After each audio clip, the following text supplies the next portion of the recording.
चलिए जय हिंद बच्चों, एक बार फिर से आप सभी का स्वागत है हमारे YouTube channel basic coaching centre Dalwat में। आज हम लोग मैथ का जो 7वां चैप्टर है, 7वां चैप्टर का वीडियो, ठीक है, ये पार्ट 2 वीडियो है, वो हम लोग करने वाले हैं। पार्ट 1 हम लोग आधा पढ़ चुके हैं, पार्ट 2 में जो है जितना चाहिए मोस्ट इंपोर्टेंट क्वेश्चन है सब कुछ अब जो है खत्म कर देंगे, ठीक है। और पार्ट 1 वीडियो यानी पार्ट 1 क्लास यदि नहीं की है, नहीं देख पाए हैं किसी कारण से, तो पार्ट 1 क्लास जाकर जरूर देखें, प्ले लिस्ट में आपको मिल जाएगा, ठीक है। प्ले लिस्ट में दी जाएंगे तो प्रत्येक सब्जेक्ट का प्रत्येक चैप्टर का जो क्वेश्चन है, ठीक है, चाहे ऑब्जेक्टिव हो या सब्जेक्टिव हो, प्रत्येक का दिया हुआ है, तो वहाँ जाके देख लीजिए, क्योंकि सारे के सारे क्वेश्चन है बहुत ही महत्वपूर्ण है। एक भी क्वेश्चन छूने लायक क्वेश्चन नहीं, ठीक है। सारे के सारे क्वेश्चन को याद कर लीजिए और नोट कर लीजिए। सारे क्वेश्चन को यदि नोट करते हैं तो आपका जो रिजल्ट है 450 से मतलब 450 से उससे ऊपर ही आएगा, क्योंकि जो सारे के सारे क्वेश्चन जितने मोस्ट इंपोर्टेंट क्वेश्चन है सारे के सारे आपको करा चुके होते हैं, ठीक है। मेरा एक ही उद्देश्य, मेरा एक ही मकसद है, कम से कम समय में, ठीक है, सबसे रिजल्ट जो है बेहतरीन से बेहतरीन हो, ठीक है। और साथ ही अगले साल का रिजल्ट भी बहुत बेस्ट रहा है, ठीक है। अगले साल का जो रिजल्ट है 436 नंबर था, ठीक है। तो जो मार्क्स फुल मार्क्स जो हाईएस्ट नंबर था 436 था, तो इस बार मतलब का पूरी कोशिश रहेगा कि जो है 436 का जो आंकड़ा है या नंबर है उससे ऊपर आए, ठीक है। अगले साल भी जो है लगभग हम अगले साल नए क्लास कराए थे, ठीक है। लगभग 6 महीने ही क्लास कर पाए थे, ज़्यादा उससे ज़्यादा नहीं कर पाए थे। तो 6 महीने में लगभग अच्छा खासा स्टूडेंट जुड़ा हुआ था मेरे से, ठीक है। लगभग करीबन 900 के आसपास जुड़ा हुआ था।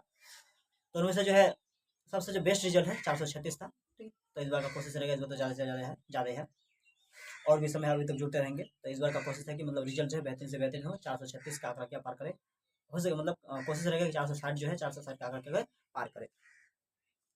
चलिए समय को ना गवाते हुए हम लोग क्या शुरू करते हैं क्वेश्चन को।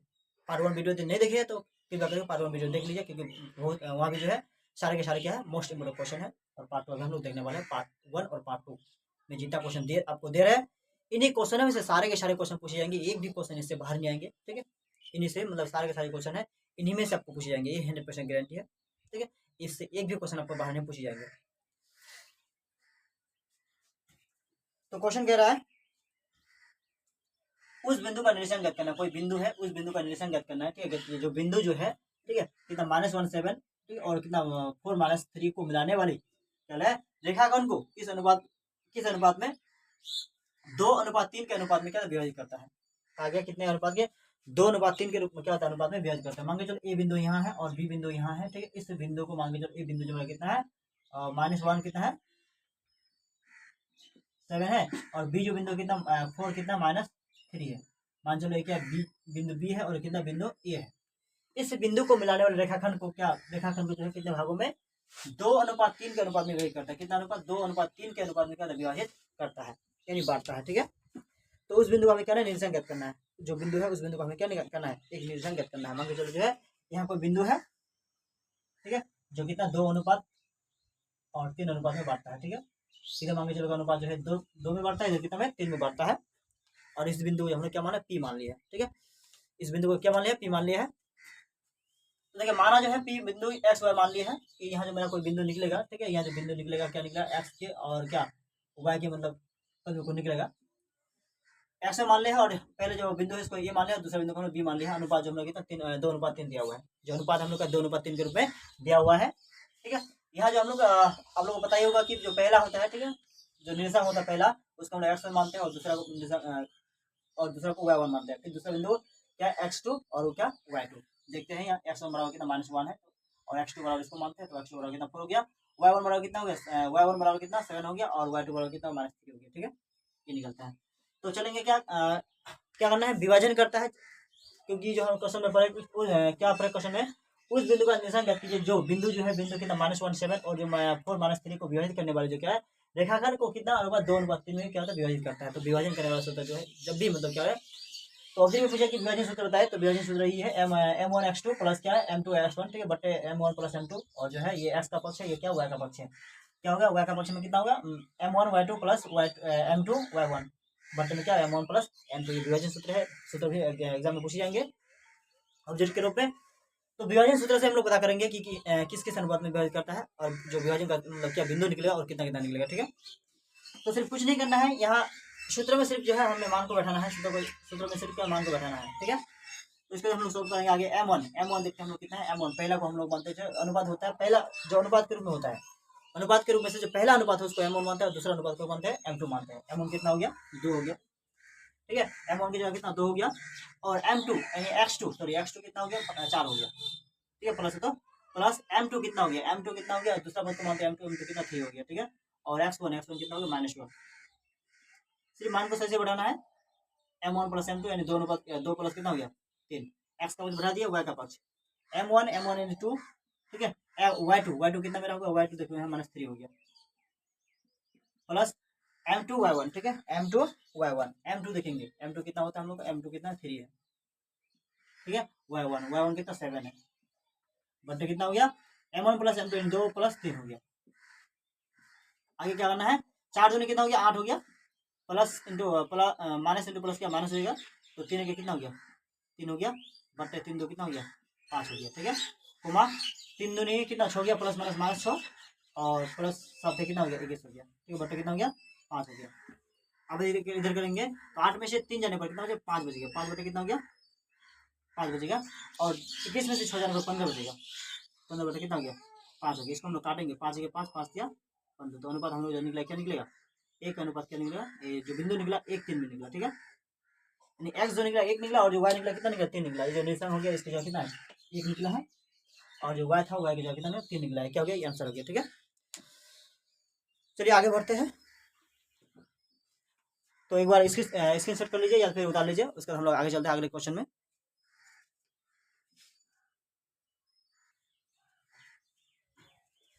चलिए अगला क्वेश्चन आ चुका है, बोला उस त्रिभुज का क्षेत्रफल ज्ञात कीजिए जिसके शीर्ष, हम लोग क्या शीर्ष दिया हुआ रहेगा, और शीर्ष जो है दिया रहा है, शीर्ष के सारे में त्रिभुज का क्षेत्रफल निकालना सीखेंगे, ठीक है।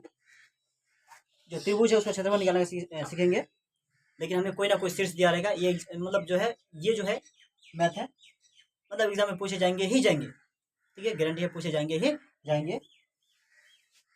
बल्कि मतलब उसके जो निर्देशांक है निर्देशांक की जगह कोई अन्य मान हो सकता है, लेकिन एग्जाम में पूछे जाएंगे ही जाएंगे, ये गारंटी है 2024 के एग्जाम में पूछे जाना ही है, ठीक है। तो हम लोग क्या सॉल्व करेंगे, सबसे पहले मान लेंगे जो पहला बिंदु है उसको हम लोग क्या ए मानेंगे, ए का निर्देशांक माने उसको, और जो दूसरा बिंदु है उसको बी का निर्देशांक मानेंगे, और जो तीसरा बिंदु है तो हम लोग किसका सी का निर्देशांक मानेंगे, ठीक है। पहला को ए का, दूसरा को बी का, और तीसरा को क्या मानेंगे सी का मानेंगे। तो उसके बाद जो है x1 मानेंगे, क्या है x1 जो 2 है, ठीक है। x2 दूसरा बिंदु का पहला तो कितना -1, और x3 होता है तीसरा बिंदु का पहला कि x2 है तो 2, उसी तरह y1 पहला बिंदु का दूसरा, ठीक है, y2 दूसरा बिंदु का दूसरा, और y3 तीसरा बिंदु का तीसरा, ठीक है। ये हो गया। हमें क्या निकालना है कि त्रिभुज का क्षेत्रफल ज्ञात करना है, क्या करना है त्रिभुज का क्षेत्रफल ज्ञात करना है। इसलिए त्रिभुज ABC का क्षेत्रफल, ABC का क्षेत्रफल, ठीक है। तो सूत्र क्या होता है 23, जो त्रिभुज होता है ABC का क्षेत्रफल 1/2 23, ठीक है, 1/2 23 31 12 होता है, ठीक है। इससे सुनेंगे 1/2 23 31 12, ठीक है। x2 31 12,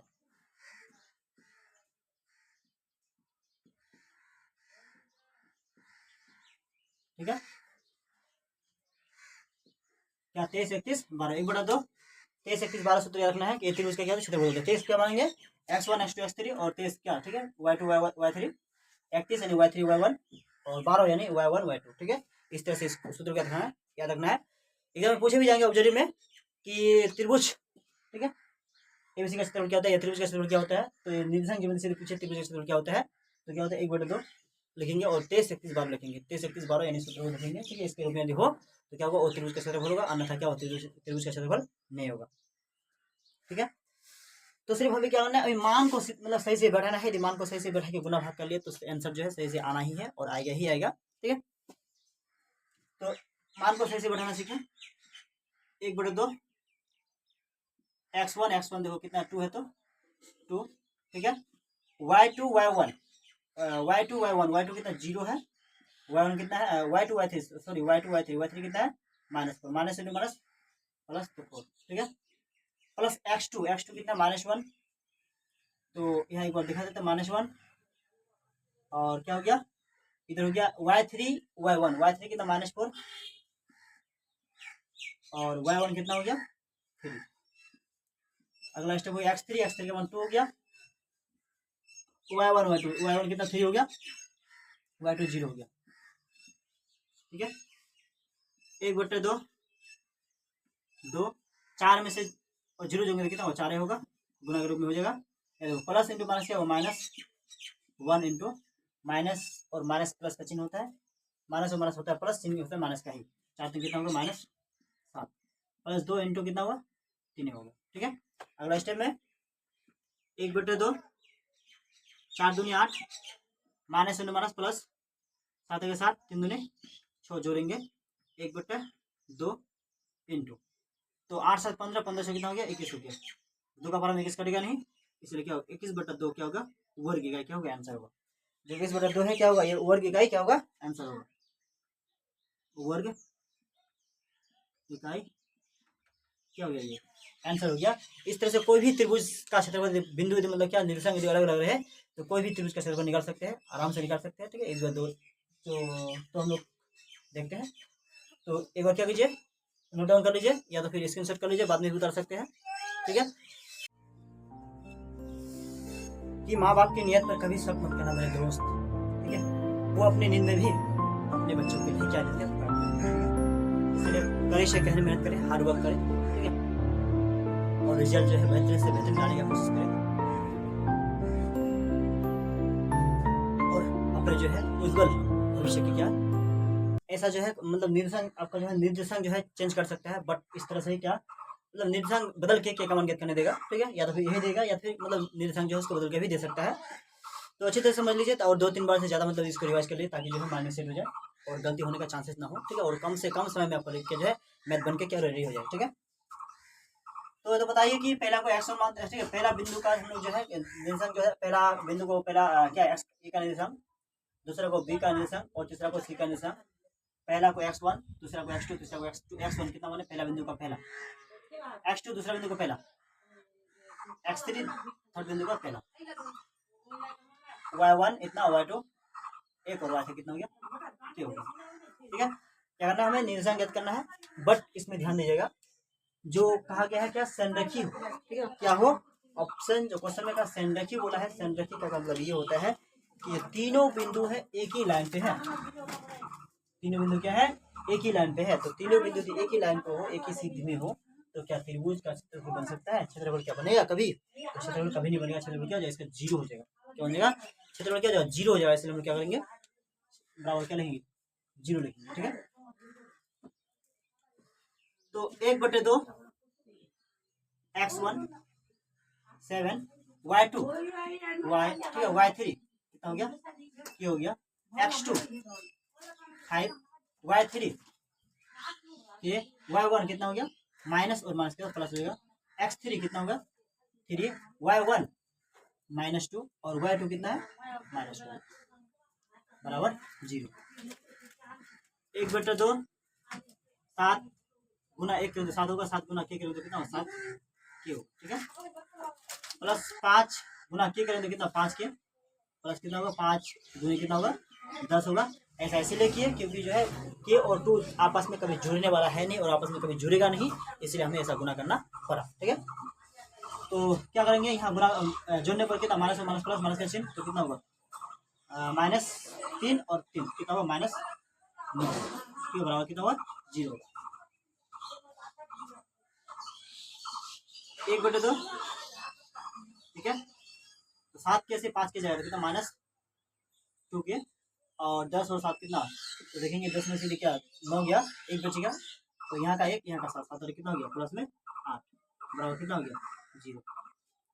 ठीक है, हम लोग काटेंगे यहाँ से 2 के 2 2 चौके कितना होगा 8 हो, जुड़ेगा नहीं आपस में, दोनों जो संख्या है दोनों ही कटेगा, तो कितना होगा माइनस के प्लस कितना होगा 4 बराबर कितना 0 हो गया, इसलिए के बराबर कितना हो गया -4 माइनस के। ठीक है, माइनस खत्म क्या हो गया,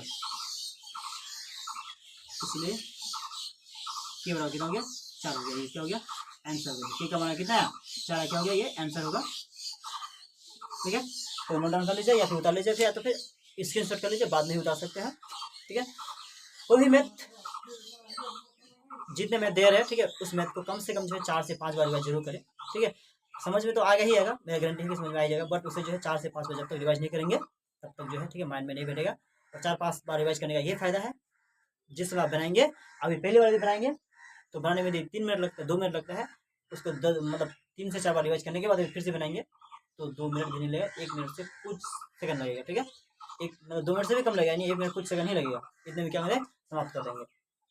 तो इसीलिए ज़्यादा से ज़्यादा रिवाइज करना बहुत ही अनिवार्य है, जितना ज़्यादा रिवाइज करेंगे आपके लिए उतना ही फायदा होगा। ठीक है, तो इस चैप्टर में सिर्फ इतना ही मोस्ट क्वेश्चन थे, इतना ही क्वेश्चन में से सारे के सारे क्वेश्चन पूछे जाएंगे। यदि पार्ट 1 अभी तक नहीं देखे तो पार्ट 1 जाके पहले देख लीजिए, इसके बाद पार्ट 2 में देखिए।